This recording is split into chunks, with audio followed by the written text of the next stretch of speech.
आप और मैं हूं आपके साथ पुनीता सिंह। बुलेटिन की शुरुआत और बात करेंगे पीओके की। आखिर पीओके में चल क्या रहा है, पीओके की भविष्यवाणी क्या बता रही है, योग इस वक्त पीओके को लेकर क्या बन रहे हैं, इस पर आज हम ज्योतिषी के साथ चर्चा करेंगे। लेकिन उससे पहले खबर आपको विस्तार से बता देते हैं। देखिए, पाकिस्तान अधिकृत कश्मीर यानी पीओके एक बार फिर से उबल रहा है। महंगाई, बिजली संकट, टैक्स नीति और राजनीतिक असंतोष को लेकर लंबे समय से चल रहे विरोध प्रदर्शनों के बीच अब हालात बहुत ज्यादा तनावपूर्ण हो गए हैं।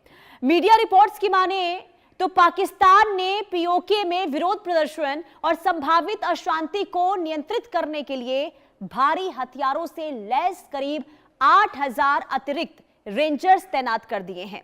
अब इस कदम के बाद इलाके में सुरक्षा व्यवस्था बेहद कड़ी कर दी गई है और कई संवेदनशील इलाकों में निगरानी बढ़ा दी गई है।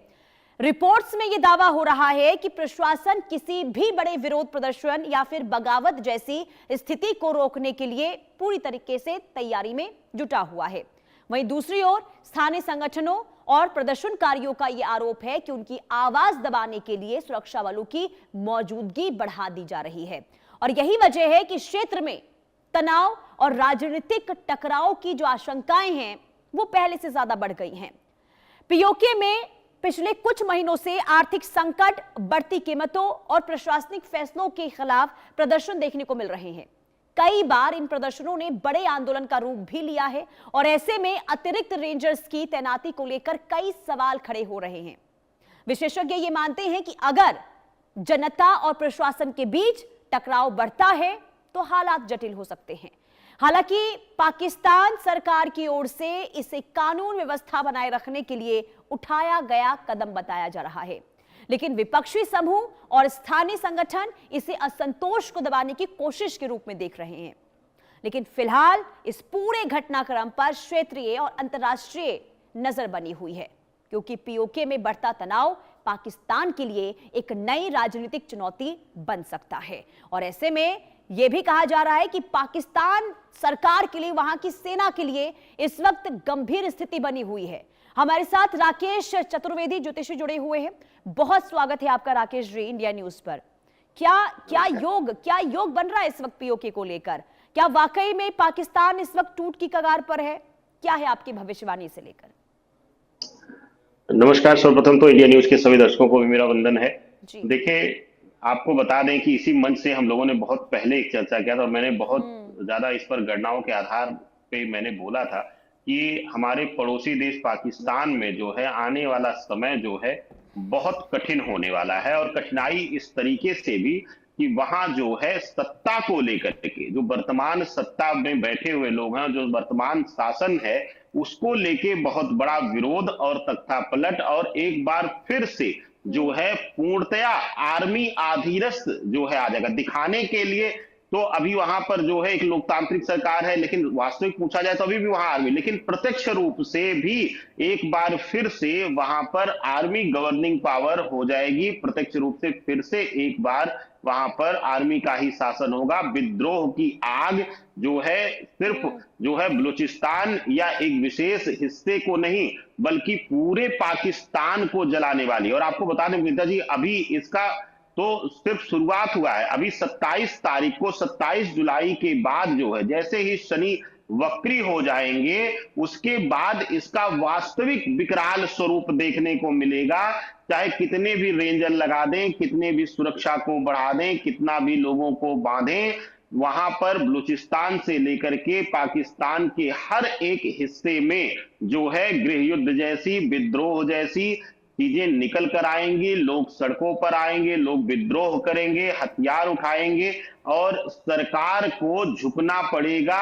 सरकार को कहीं ना कहीं किसी न किसी रूप में टूट करके झुकना ही पड़ेगा। इस तरीके के ग्रहीय संयोजन के आसार जो हैं इशारा कर रहे हैं। एक और चीज बहुत बड़ी मैं आपको बता दूं कि अभी जो है वृषभ राशि में मंगल है, वृषभ राशि से निकल करके मिथुन में 2 अगस्त को चले जाएंगे और शनि जो है 12वें घर में मीन राशि में वक्री अवस्था में रहेंगे।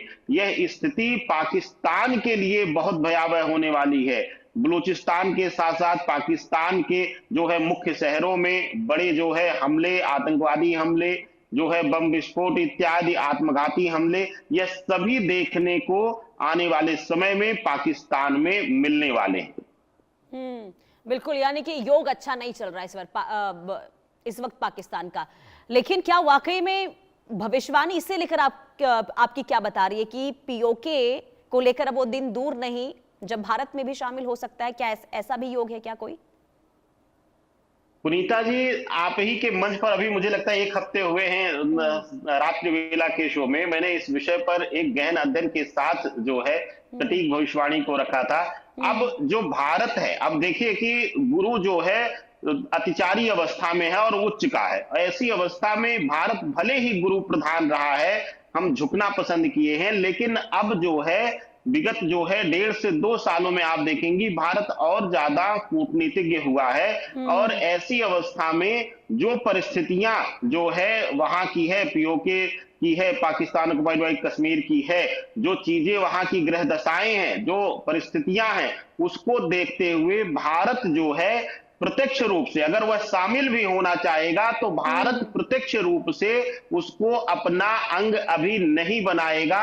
यह जो है आने वाले जो है 2 से 3 वर्ष, क्योंकि अभी जो है शनि जो है गोचर करके जो है मेष राशि में प्रवेश करेंगे और अगला 2.5 वर्ष वह मेष राशि में बिताएंगे। तो ऐसी अवस्था में मुझे अगले 3 वर्ष तक जो है ऐसा कोई संकेत नहीं दिखाई दे रहा है। हाँ, यह है, मुझे दिख रहा है कि भारत जो है वहां पर एक बल दे करके पाकिस्तान के लिए वो एक ऐसे नासूर के रूप में बना देगा जैसे अब तक जो है पाकिस्तान हमारे कश्मीर में षड्यंत्र करके लोगों को जो है भड़का करके अब तक जो है गंदगी फैला रहा था, आतंकवादी हमले कर रहा था, लेकिन भारत वहां पर सिर्फ कूटनीतिक रूप से बल देकर वहां के लोगों की रक्षा करके, वहां के लोगों को संसाधन प्रदान करके जो है वह पाकिस्तान के खिलाफ एक बहुत बड़े विद्रोह की आवाज को बल देगा। इस तरीके के ग्रह दशाएं मुझे दिखाई दे रही हैं। अभी विगत 3 वर्षों में मुझे कहीं से भी विलयपूर्ण रूप से दिखाई नहीं दे रहा है भारतवर्ष में।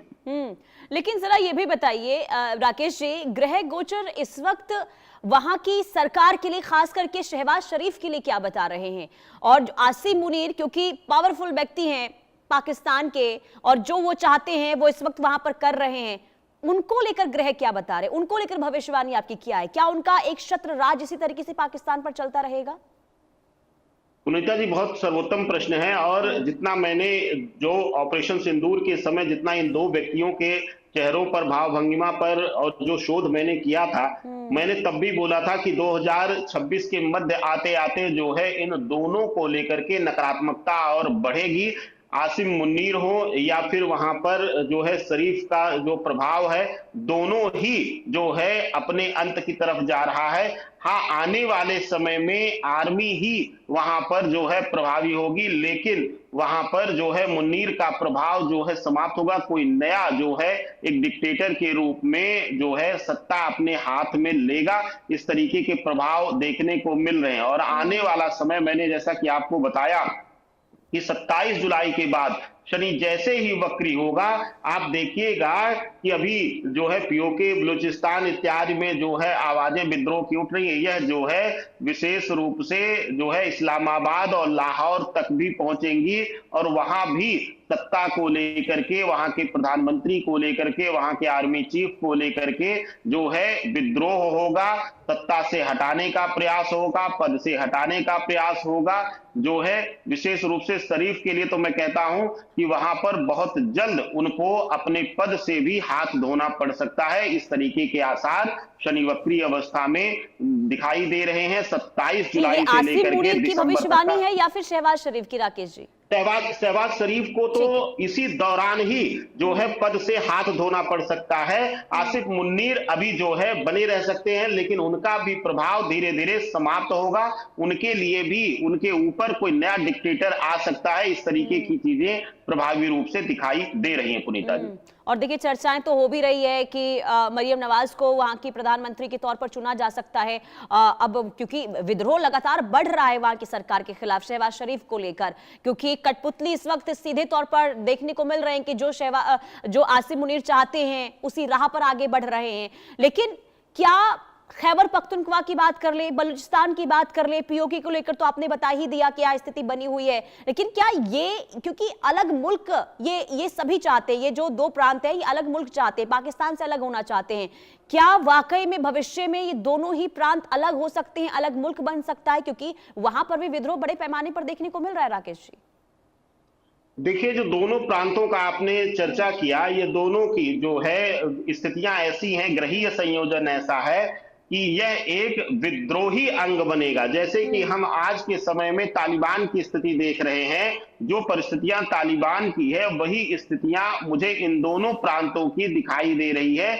यह एक अलग अपने सिर्फ जो है कट्टरता और अपने जो है विद्रोह की वजह से होंगे, और अपना एक अलग जो है प्रभुत्व और प्रभाव स्थापित करने की चाहोगी। क्योंकि देखिए, चाहे पाकिस्तान की बात कर लें, चाहे हम जो है विशेष रूप से इन दोनों हिस्सों की बात करें उसके अंग के, या दोनों भी जो है रहस्यात्मक और पूर्ण रूप से शनि राहु प्रधान है। और ऐसी अवस्था में यह आने वाले समय में देखिएगा कि मुझे तो जो मेरी गणना है वह, मैं कहता हूं बार बार कि ऐसे जो दोनों अंग जो जिन परिस्थितियों में है, जो भौगोलिक स्थितियां, क्योंकि ज्योतिष शास्त्र में ग्रहों, नक्षत्रों और भौगोलिक स्थिति और उस स्थान की ऊर्जा के जो है अकॉर्डिंग जो है भविष्यवाणी की जाती है। और जो मुझे अध्ययन में मिलता है, यह दोनों जो है भविष्य के जो है एक तरीके से पाकिस्तान के लिए जो है दूसरा तालिबान बनकर के आ रहे हैं, और ये दोनों ही एक विद्रोही प्रांत बनेंगे, और यह पाकिस्तान को समाप्त करने और पाकिस्तान को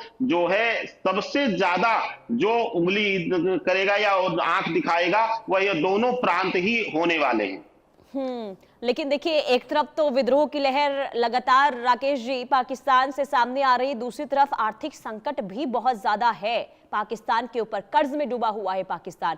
ऐसे में अंतर्दशा क्या है पाकिस्तान की, क्या उबर पाएगा आर्थिक चुनौतियों से? देखिए, आर्थिक चुनौतियों के अनुसार देखा जाए तो वृषभ लग्न की कुंडली हमारी है, मिथुन लग्न की कुंडली उनकी है, और जो परिस्थितियां है, अगर जो है लग्न से देखा जाए तो 12वें घर में उनके जो है राहु आ जाता है। ऐसी अवस्था में अब जो है पाकिस्तान की स्थिति और बद से बदतर होने वाली है, और आर्थिक रूप से हम जैसे कि लगातार युद्ध इत्यादि में चर्चा कर रहे थे किसी एक विशेष देश के बर्बाद होने की, ईरान की, लेकिन आप देखिए कि आने वाले समय में पाकिस्तान की स्थिति, चाहे उनकी करेंसी के रूप में देखा जाए, चाहे वहां पर इकोनॉमिक दृष्टिकोण से, आर्थिक दृष्टिकोण से देखा जाए, वह बहुत ज्यादा बद से बदतर होने वाली है। खास करके जो है विशेष रूप से अगर देखा जाए कि इसी जो है सितंबर के बाद से जो ग्रहीय स्थितियां और महादशा अंतर्दशाओं का जो फलित होने वाला है, परिवर्तित होने वाला है, उसके अनुसार देखा जाए तो सितंबर के बाद से, लगभग 17 सितंबर के बाद से वहां स्थिति और भयावह होगी, महंगाई की स्थिति और वहां पर जो है विकराल स्वरूप लेने वाली है। तो वहां जो है आर्थिक दृष्टिकोण हो या जो है राजनीतिक दृष्टिकोण, दोनों से पाकिस्तान के जो ग्रहीय संयोजन है, क्योंकि 12वें घर में राहु, और राहु जो है इस समय शनिवत है, और आगे भी दिसंबर के बाद 1.5 वर्ष जो है शनिवत ही रहेगा, यानी मकर में रहेगा।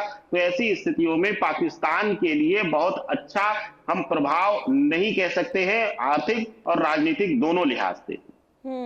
लेकिन एक चीज मैं आपसे ये जानना चाहूंगी, क्योंकि देखिए पाकिस्तान जिस बदहाल स्थिति में, इसके बावजूद भी वहां की सरकार, वहां की सेना का जो मनोबल है वो अलग ही चरम पर देखने को मिलता है। अब सोचिए ये स्थिति है, लेकिन ईरान और अमेरिका के बीच में मध्यस्थ करने की कोशिश कर रहा है, शांति स्थापित करने की कोशिश कर रहा है।